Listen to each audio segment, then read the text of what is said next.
igreja, com a graça e a paz de nosso Senhor e Salvador Jesus Cristo. Amém? Amém.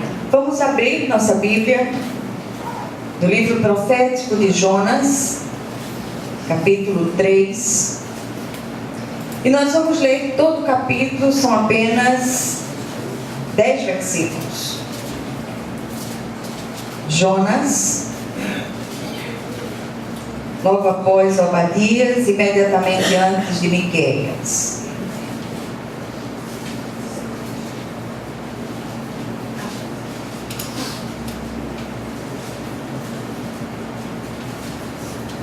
Todos acharam? Amém. Amém. Diz assim a palavra do Senhor. Veio a palavra do Senhor segunda vez a Jonas, dizendo: Dispõe-te, vai à grande cidade de Nínive e proclama contra ela a mensagem que eu te digo. Levantou-se, pois, Jonas e foi a Nínive, segundo a palavra do Senhor. Ora, Nínive era cidade muito importante diante de Deus e de 3 dias para percorrê-la. Começou Jonas, capítulo 3. Capítulo 3. Não, 3. Capítulo 3. Começou Jonas a percorrer a cidade, caminho de um dia, e pregava e dizia: ainda 40 dias e Nínive será subvertida. Os ninivitas creram em Deus e proclamaram um jejum e vestiram-se de panos de saco, desde o maior até o menor. Chegou esta notícia ao rei de Nínive. Ele levantou-se do seu trono, tirou de si as vestes reais, cobriu-se de pano de saco e assentou-se sobre cinza. E fez-se proclamar e divulgar em Nínive, por mandado do rei e seus grandes: nem homens, nem animais, nem bois, nem ovelhas provem coisa alguma, nem os levem ao pasto, nem bebam água, mas sejam cobertos de pano de saco, tanto os homens como os animais, e clamarão fortemente a Deus e se converterão, cada um do seu mau caminho e da violência que há nas suas mãos. Quem sabe se voltará a Deus e se arrependerá e se apartará do furor da sua ira, de sorte que não pereçamos. Viu Deus o que fizeram, como se converteram do seu mau caminho, e Deus se arrependeu do mal que tinha dito lhes faria e não o fez. Amém? Amém. Glória a Deus. Vamos orar mais uma vez. Senhor nosso Deus e nosso Pai, de antemão, nós queremos te agradecer pelo teu agir na vida dos ninivitas de nossos dias. Que o Senhor possa alcançá-los, que o Senhor possa transformá-los e que se arrependam de todo o mal que têm feito e que o teu nome na vida deles seja glorificado em nome de Jesus, apesar de nós. Amém? Amém. Glória a Deus. Nós temos trazido à igreja algumas meditações no livro profético de Jonas. São 4 capítulos. E aqui no terceiro capítulo, nós vemos o profeta arrependido, depois de sair das profundezas do mar. A história, todos que têm familiaridade com a palavra conhecem a história desse profeta tão zangado, tão mal-humorado.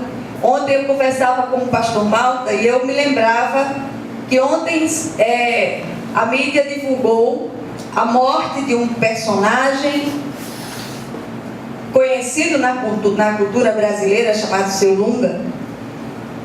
E eu dizendo: olha, se a gente fosse procurar um personagem bíblico parecido com Seu Lunga, seria o profeta Jonas.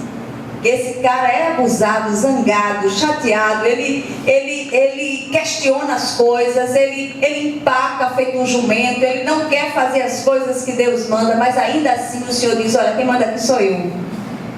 Você vai fazer o que você quiser, mas no final você vai fazer aquilo que eu lhe mando fazer. Pronto, acabou. E aqui no primeiro capítulo, ele recebe a ordem de Deus. O que é que ele faz? Ele vai para um lugar completamente contrário àquele que o Senhor disse para ele ir. O Senhor disse para ele ir para Nínive, que ele foi para Tarsis, pegou um navio, crente que estava abafando e que ia conseguir fugir da presença de Deus, consegue até dormir no porão do navio, e o Senhor diz: espera aí que eu vou te achar. Manda uma tempestade, aquilo, o mar fica empolado, aquela coisa toda. A gente sabe da história. No final das contas, um grande peixe engole Jonas. História preferida do meu neto Davi. E já no segundo capítulo, a gente vê a oração dramática de Jonas no ventre do grande peixe, clamando ao Senhor que se compadeça dele. Por que Jonas fugiu daquela ordem de Deus? E eu queria hoje abrir um pequeno parênteses e fazer uma pequena defesa de Jonas. Essa madrugada, praticamente não dormi orando por um ninivita. Só que entre orações de petição ao Senhor que transformasse o coração daquele ninivita, aqui e acolá vinham pensamentos que não eram muito interessantes. Senhor, dá uma rasteira naquele camarada. Olha o que ele está fazendo. Quantas pessoas têm sido prejudicadas ali pela ação daquele ninivita, Senhor? Tem misericórdia dos teus servos que estão naquela situação. Mas ao mesmo tempo eu me lembrava desse texto. Em resumo, acordei às 2 da manhã, 4h30, 5 horas, eu já tinha que estar de pé e não consegui dormir direito, pensando naquela situação. E aí me veio a questão de como nós somos parecidos com Jonas. Quantos ninivitas têm se levantado ao nosso redor para tirar a nossa paz, para tirar o nosso sossego, para nos perseguir e nos afrontar sem causa? Mas a palavra do Senhor é muito clara, e o Senhor nos ordena na sua palavra que nós amemos os nossos inimigos e oremos por quem nos persegue. É fácil isso? Claro que não. A vontade do coração, no nosso coração, como bons Jonas que somos, é voar na goela do nosso adversário, é dar uma rasteira nele. Mas o Senhor, Ele diz: não, o meu método não é esse. Você vai orar por ele, você vai pregar a minha palavra para ele, e é assim que tem que ser. Aqui no capítulo 3, Jonas, depois de ser vomitado pelo grande peixe, ele ouve mais uma vez aquela ordem de Deus, e mesmo a contragosto, ele resolve fazer a vontade soberana de Deus. Ele vai até a grande cidade de Nínive, e mesmo contra a sua vontade, ele faz aquilo que o Senhor havia ordenado. E é muito interessante que a cidade era para ser percorrida, a cidade com seus arrabaldes, ela era para ser percorrida 3 dias. E Jonas, no seu mau humor, ele sai correndo e faz o percurso de toda aquela cidade, correndo e gritando durante um dia. E ele diz: daqui a 40 dias a cidade de Nínive será subvertida. Ele só disse isso. Ele não fez um sermão elaborado, ele não preparou uma palavra, nada disso. Ele não queria que eles ouvissem, que eles entendessem. Então ele fez tudo o que ele podia fazer para que eles não compreendessem a sua mensagem. Quando eu disse a vocês que queria fazer a defesa de Jonas, Jonas era filho de Amitai. Amitai, segundo alguns estudiosos, alguns teólogos, era um sacerdote do Deus Altíssimo. Jonas era um profeta e conhecia a crueldade dos ninivitas. Todas as vezes que eles invadiam a cidade de Israel, a primeira coisa que eles faziam era matar o profeta e matar o sacerdote. Por quê? porque interrompia a comunicação com Deus. Ele era um profeta, filho de um sacerdote, e ele sabia o que aquele povo era capaz. Então a última coisa que ele queria é que o Senhor fosse benigno com aquele povo. E nós temos falado nesses dias a respeito da graça de Deus. A graça de Deus pode sim alcançar o pior pecador. Amém. Até aquele ninivita que eu orei a noite toda. Minha oração é para que ele verdadeiramente seja alcançado. O livro de Jonas nos faz parar para pensar sobre as nossas posturas em relação aos pecadores à nossa volta.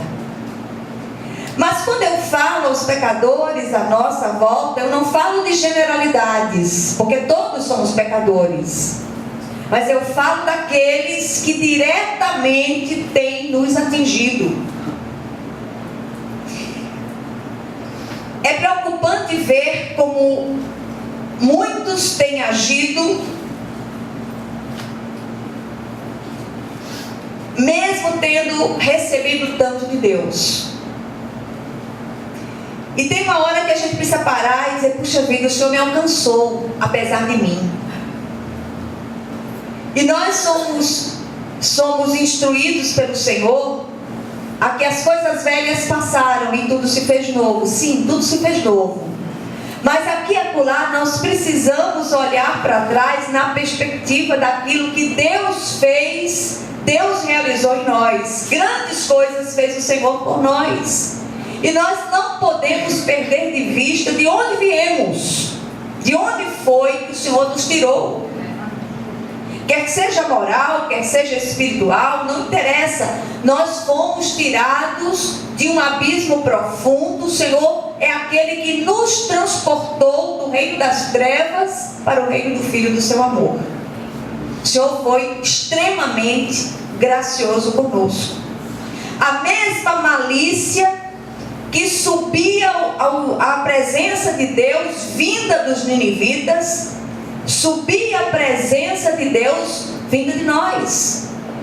Nós não paramos para pensar nisso.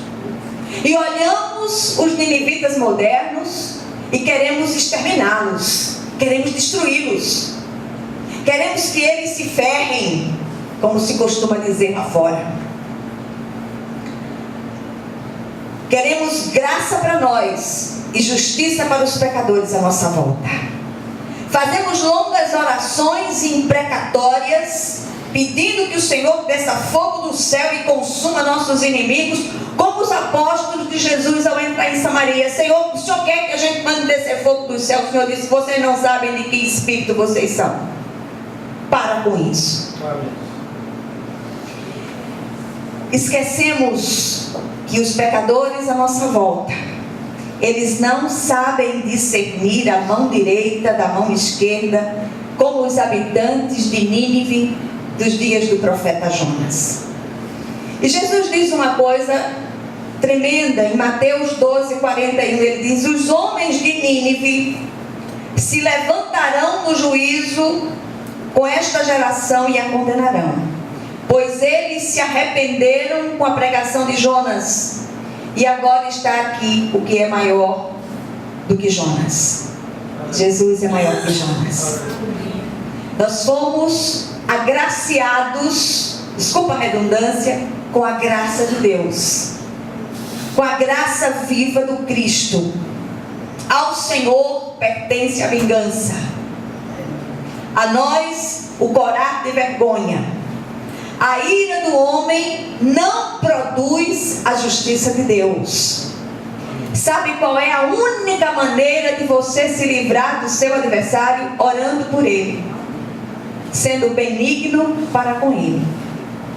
E aí você vai ver que o Senhor começa a se mover naquela situação. E eu queria convidá-los a deixarem as Bíblias abertas. Eu vou fazer uma releitura do texto, só que na linguagem da NVI. E eu queria chamar a atenção da igreja para algumas lições preciosas a aprender com este pequeno livro. Primeira lição: Deus espera que recobremos a consciência, cumpramos as suas ordens, apesar de nós. Eu disse isso a semana passada, na quinta-feira, na quarta, falando sobre esse livro. Quando o Senhor nos dá uma ordem, quando o Senhor nos chama para fazer uma obra dele, Ele não negocia nem faz substituições.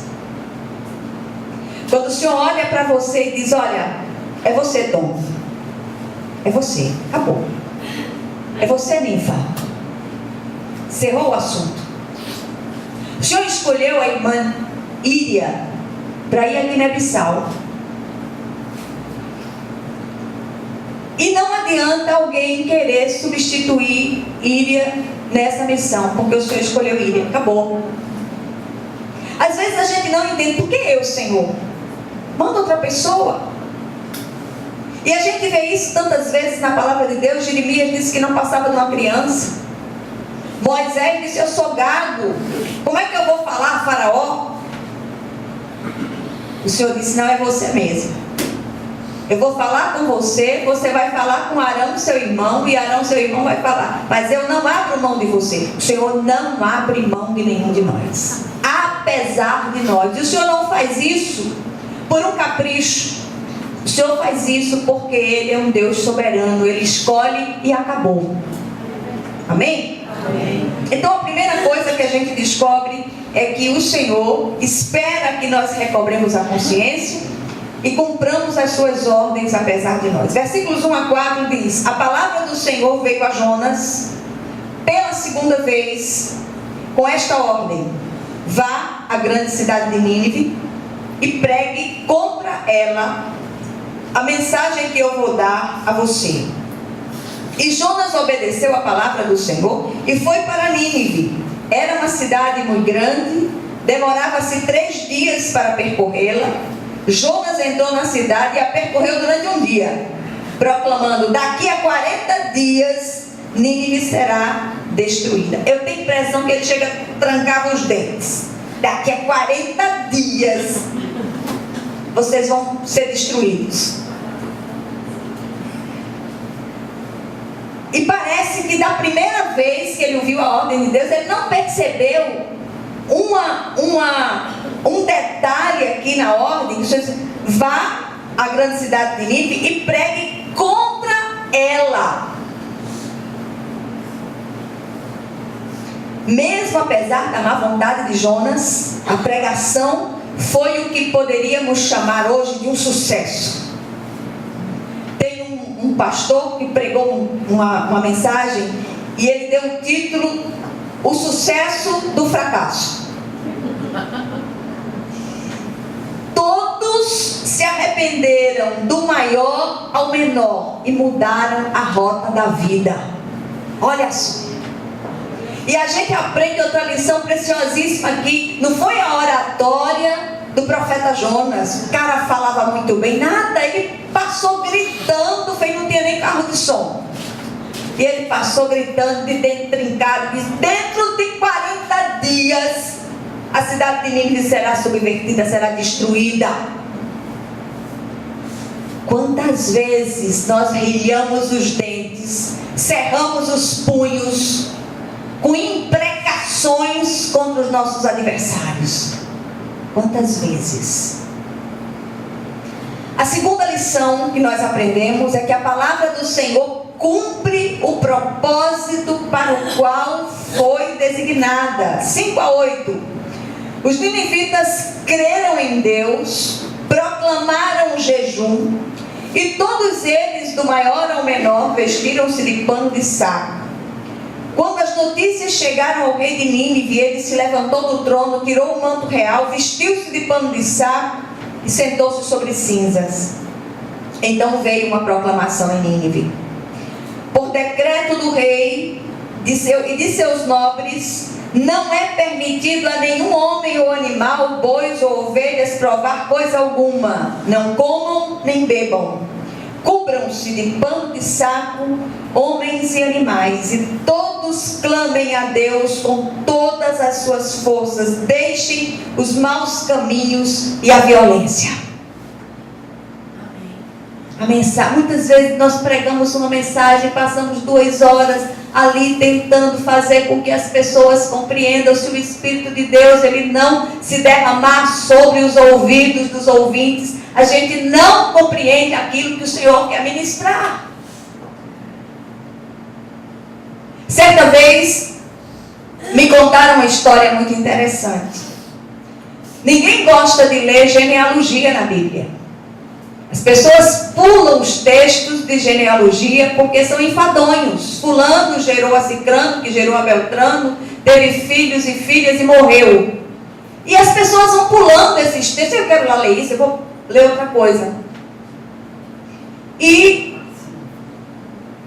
um rapaz que trabalhava, era contínuo num banco, vivia convidando o seu gerente para ir à sua igreja. E ele convidava, e aquele homem nunca podia ir, até que um dia ele disse, não, eu para esse contínuo me deixar em paz, eu vou para essa igreja dele hoje. E tinha um grande pregador que estava vindo, visitante, e ele aproveitou para ir à igreja naquele dia. Só que ao chegar na igreja, o pregador afamado não pôde ir. Aí pegaram um irmãozinho que estava lá, daqueles um pouco mais preparados, e pediram que ele subisse para entregar a palavra. E o irmãozinho sobe no púlpito e abre aonde? Numa genealogia. E ele começou a dizer que fulano que gerou a Cicrano, que gerou a Beltrano, e teve filhos e filhas e morreu, e saiu, só era aquilo. E o gerente do banco olhava tão abismado para ele, até que saiu dali, de cabeça baixa, foi embora. No outro dia, o contínuo foi pedir desculpas. Olha, o senhor me desculpe, eu o chamei para ouvir a palavra de um pregador de fora e tal. E cheguei lá, tinha aquele irmão pregando naquela palavra tão enfadonha. Ele disse o quê? Eu estou muito impressionado com a brevidade da nossa vida. E eu quero conhecer mais desse seu Deus. Eu não quero que a minha vida cesse, que a minha vida acabe. Eu já tive filhos e filhas. Eu não quero que a minha vida acabe sem que eu conheça esse Deus que você serve e que lhe dá tanta alegria. Então, amados, não se preocupem com aquilo que vocês vão dizer. Falem, partilhem aquilo que Deus fez na vida de vocês. Então, seguindo um pouco mais, o livro profético de Jonas tem muito a nos ensinar sobre esses agires soberanos de Deus. Na vida de um servo de Deus, até quando tudo dá errado, dá certo. Você sabia disso? Jonas odiava os ninivitas. Não queria ser um instrumento de salvação para eles. Tentou fugir de Deus e de sua ordem, mas ao voltar a fazer a vontade do Senhor, ele é surpreendido com a mudança no coração daquele povo. Não era bem isso que Jonas tinha em mente. É possível que ele, ao anunciar aquela mensagem de juízo, quisesse que eles continuassem em sua malignidade para ver o julgamento de Deus descer pesado sobre eles. Mas não foi isso que aconteceu. Houve arrependimento e mudança de rota. As coisas nunca são do jeito que queremos, mas do jeito que Deus quer. Ele é soberano e faz como quer. Agindo Deus, quem impedirá? E finalmente, Deus retém a punição quando o homem rebelde ouve a sua voz e o obedece. Versículos 9 e 10 diz: talvez Deus se arrependa e abandone a sua ira e não sejamos destruídos. Deus viu o que eles fizeram e como abandonaram os seus maus caminhos. Então Deus se arrependeu e não os destruiu como tinha ameaçado. E você pode perguntar, e Deus se arrepende? Tem um texto que está em Números 23, 19. Como entender esse contexto que aqui está na perspectiva do episódio que nós lemos? O texto de Números diz: Deus não é homem para que minta, nem filho do homem para que se arrependa. Porventura diria ele e não o faria? Ou falaria e não o confirmaria? Aí eu pergunto a vocês, afinal, Deus se arrepende ou não? A resposta é sim e não. O arrependimento dele diz respeito a reter a punição decretada, caso o homem rebelde ouça a sua voz e mude a conduta obstinada e contumaz. Foi o que aconteceu com os ninivitas dos dias do profeta Jonas. Contudo, o Senhor não se arrepende de suas ordenanças, de suas leis, mandamentos e decretos, como também de suas promessas feitas aos seus amados, feitas aos seus escolhidos. O que nós aprendemos aqui? Em primeiro lugar, tudo o que temos a fazer é ouvir a voz do Senhor e obedecer. O mais, Ele fará. Quem somos nós para discutirmos com o Senhor e querer dizer a Deus como Ele vai agir? Ordem de Deus, escolha de Deus é inegociável. Segundo lugar, por que os ninivitas sendo tão malignos? Aí eu faço outra pergunta. Por que não os ninivitas? Onde abundou o pecado, superabundou a graça de Deus. Ninivitas arrependidos, condenação suspensa, graça derramada. Aleluia. É assim que o Senhor faz. Em terceiro lugar, eu queria fazer uma pequena retrospectiva. Sejamos graciosos com os ninivitas à nossa volta. São muitos e carecem da graça de Deus. O Senhor poderia usar anjos para ser esses canais, mas por um ato da sua soberania, Ele resolveu usar a você e a mim, apesar de nós. Por quê? Porque nós fomos alvo dessa graça infinita do Senhor. Depois de Jonas se irar mais uma vez por causa da misericórdia de Deus derramada sobre os ninivitas, ele vai se refugiar fora da cidade, amuado, debaixo de um abrigo que ele mesmo tinha feito. Ele queria ver o que aconteceria com a cidade. Deus, em sua graça, faz nascer um arbusto para dar-lhe sombra. E no capítulo 4, no versículo 5, diz que ele ficou ali para ver o que aconteceria com aquela cidade. Talvez ele ainda tivesse um pouco de esperança que o fogo do céu descesse e destruísse aqueles ímpios. Mas não foi isso que aconteceu. O Senhor, ele faz crescer uma planta para trazer refrigério para o profeta. Ele se alegrou muito por causa da planta. Contudo, o Senhor, quando viu a alegria de Jonas, disse: vou acabar com a tua alegria agora. O Senhor enviou um verme que devorou a planta e esta secou. E Jonas muito se indignou e desejou para si a morte. O livro termina em aberto, com a pergunta dos versículos 10 e 11 do capítulo 4.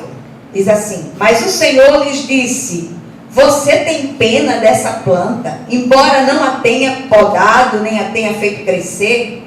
Ela nasceu numa noite e numa noite morreu.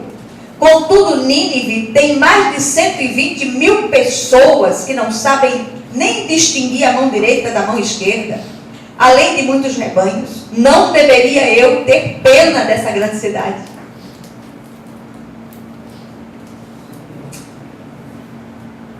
É uma pergunta que fica em aberto, ficou em aberto para o profeta Jonas, e que fica em aberto para cada um de nós. Que nós possamos sair daqui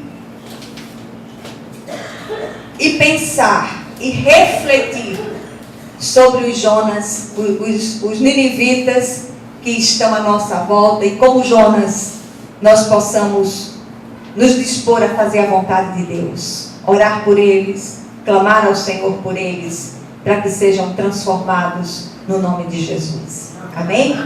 Glória a Deus.